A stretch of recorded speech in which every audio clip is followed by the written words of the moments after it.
Hello everyone and welcome back to the channel. My name is Ben and I'm from CMS, and in today's video, after a particular request, I'm going to do my very best to explain and describe the differences between the SEDEO Ergo seating system and also the SEDEO Pro seating system from Sunrise Medical.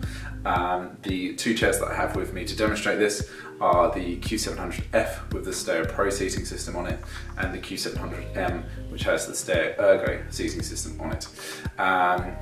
Hopefully this will identify and help you make your decision and work out what type of seating system would be better for you, and more importantly explain the differences and the reasons why there is such a price difference between the two chairs. Okay, so to start off we are going to look at the Q700 F SEDEO Pro. I think if I just identify the features of each chair, it will naturally in turn identify the pros and cons between the two. So first off, we'll briefly talk about price point.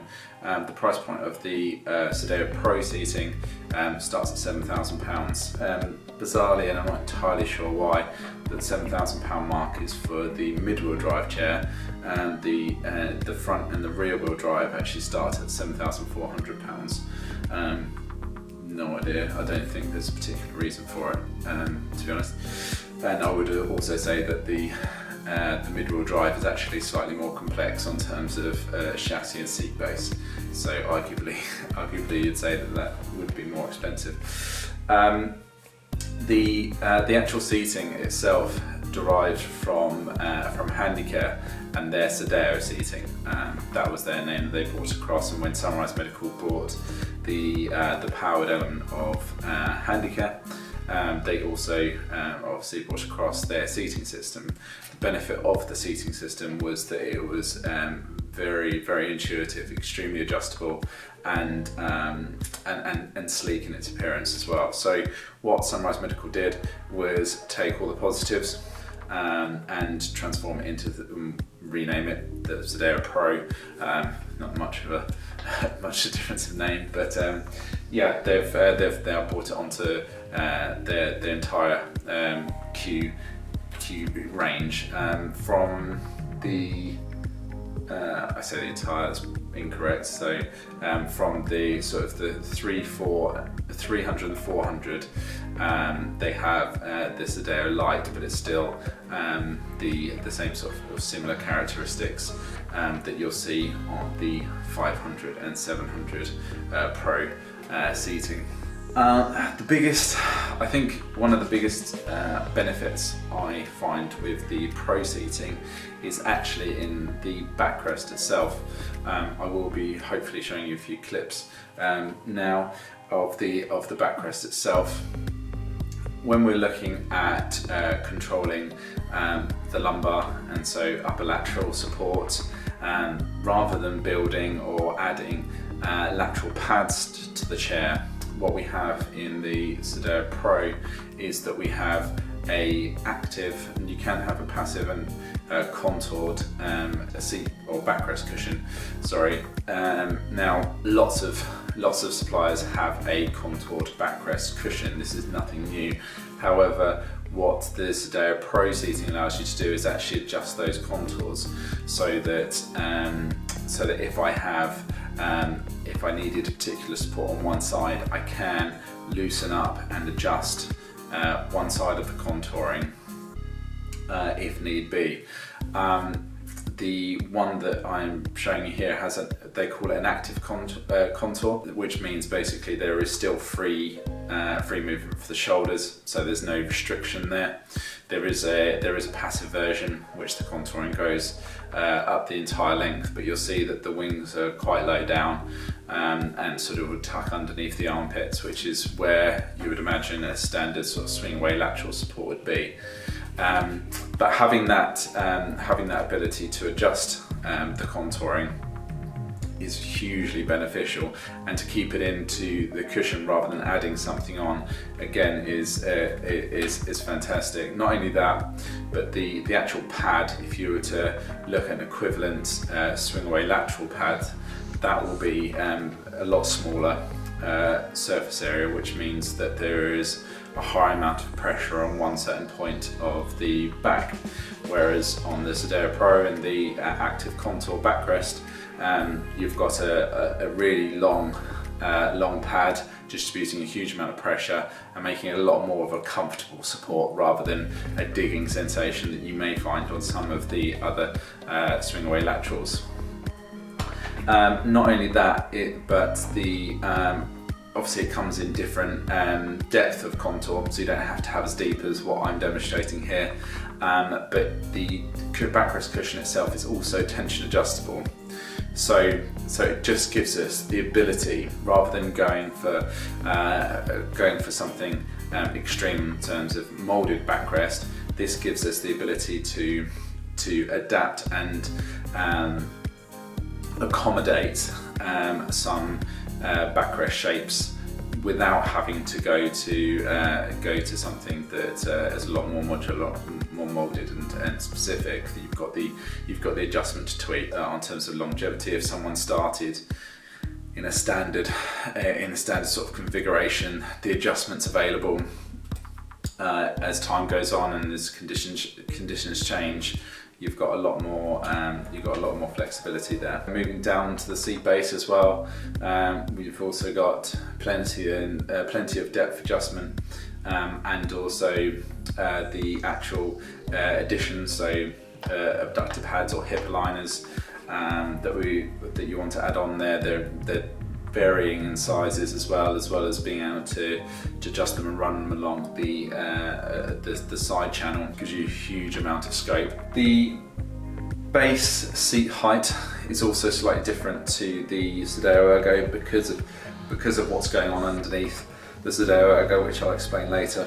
Notes, but we've got a lower seat height of 415 millimeters. Plus the cushion, of course, and also we can get a lot narrower than the SEDEO Ergo as well, to 380 mm. In comparison, the height we can get on the lowest height we can achieve on the SEDEO Ergo is 430, and the width is 400.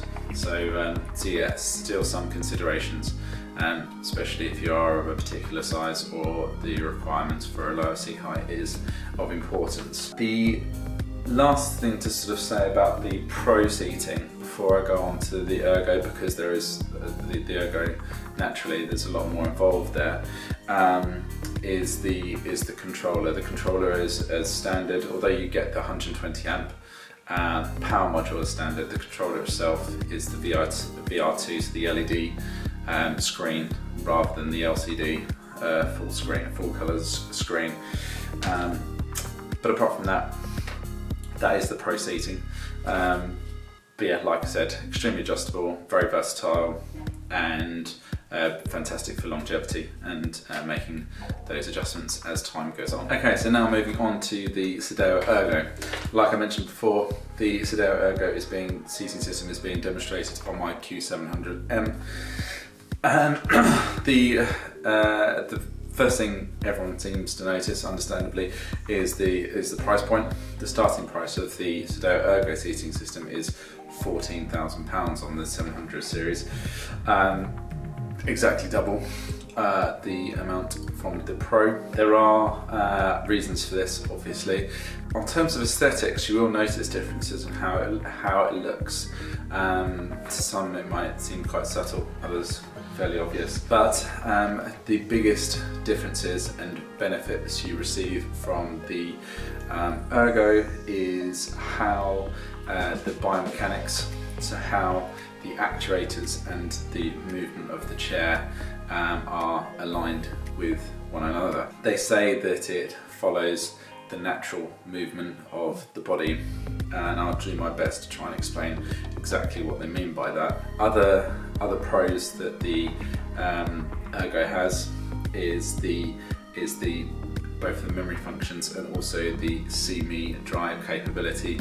See-me drive basically means that in the 300mm elevation, you're still able to drive around. Something to note with that is that is only able to do so with fairly flat seat base, so if you started to tilt the chair back or recline the backrest too far back, it will a sensor will kick in and you won't be able to do that. So really good in principle, and as long as you're quite happy sitting fairly flat in the chair, absolutely fine. But as soon as you introduce a bit of tilt, there may be some problems. But that's great, and also like I said to you before, I mentioned earlier, the memory functions as well. Having presets. Preset memory functions is extremely beneficial for those who have a particular setup for certain situations. For example, seat transfers, voice transfers, a relaxed pressure relieving position, maybe a lie flat for personal hygiene or for resting, and also maybe one for a particular setup or seating setup they want to have for when they drive around, either indoors or outdoors. So having memory functions basically speaks to multiple actuators at once. So rather than having to tweak the backrest, recline, the seat tilt, and the foot plate, for example, the memory functions will operate them all at exactly the same time and get you into the exact seating position that you desire, or that you've been set up, or your dealer has set up for you. Really nice to have, and you'll have that on most sort of the high-end RNet controllers, so all of the LCD controllers, you'll have that. The switcher controls, alternative controls for people that aren't able to use and operate the joystick. The switcher controls, to be fair, can be fitted on the Pro series as well, but it's something more fitting, I suppose, or more common that you'd see on the Ergo, purely because of the high level of seating performance that you get through the biomechanics. One thing, when we are talking about biomechanics, one of the other main benefits of the SEDEO Ergo is its biomechanical anti-shear backrest. What I mean by anti-shear backrest, if we were to take a standard backrest recline, what happens is that the backrest pivots and is hinged in one location, so just behind our bottom. What happens is that as the backrest recline comes back, quite a large gap is created between the seat base and the bottom of the backrest cushion, and the cushion itself therefore moves away and not in line with how our back is moving with the chair. What happens then is that it would encourage our pelvis to slide forward, and shearing, for anyone who doesn't know, is basically when either the bone and the skin tissue move independently or separately to each other. So you could get the bone rolling forward and the skin staying put, or vice versa. So it can cause pressure sores and serious irritation. So it's really important that if you do have a basic backrest recline, that you don't ever recline it too far back. Tilt is far more beneficial than backrest recline anyway, for multiple reasons. So with the biomechanical anti-shear backrest, in comparison to the standard backrest recline, is that when it does recline, the backrest cushion itself moves independently to the actual backrest shell, and lowers and keeps nice and close to the bottom or the back of the seat cushion, meaning it's limiting, if not eliminating the chance of any shearing whatsoever. So really clever bit of kit, very beneficial. So I think that's it for the SEDEO Ergo and SEDEO Pro. I know I've waffled a bit, but hopefully I've covered them in enough detail for you. If there is anything that you would like clarifying, or you would like to know about a particular element in a bit more detail, please leave a comment below or message me directly through the website, which I will leave a link for in the description. If you did like the video, which I hope you did, please click the thumbs up button for me and subscribe to the channel for more videos like this.